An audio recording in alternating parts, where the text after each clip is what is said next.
Someone is lying in a hospital bed right now, scared, alone, waiting for a hand that cares.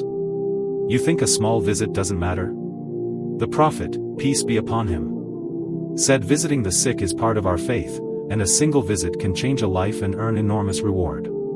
Visiting the sick is more than social courtesy. It's a prophetic practice, a gate to mercy.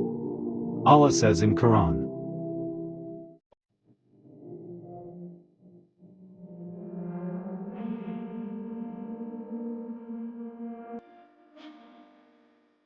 إنما نطعمكم لوجه الله لا نريد.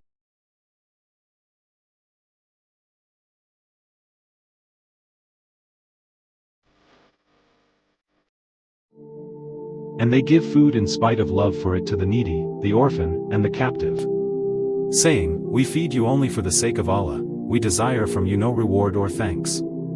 The Prophet, peace be upon him, encouraged visiting the ill, saying it brings comfort, removes fear, and brings reward. When you go to sit with someone who's hurting, you aren't just passing the time, you're fulfilling a living sunnah, feeding the heart with presence, reminding them of Allah, and carrying their worries back to the mercy of the Lord.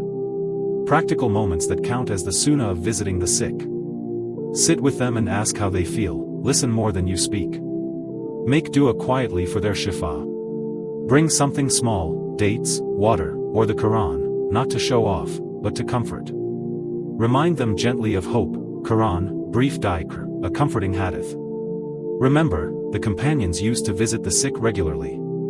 A short visit can uplift a terrified heart, light up a lonely night, earn you dua from one who's close to Allah in weakness. This is charity without a wallet, presence as worship. Don't wait for a perfect time. Go today. Sit 5 minutes. Your visit could be the reason Allah answers a hidden dua. Comment, I will visit the sick this week, for Allah's sake. Save this as a reminder to make time for one visit. Follow for more forgotten sunnahs that heal hearts and earn reward.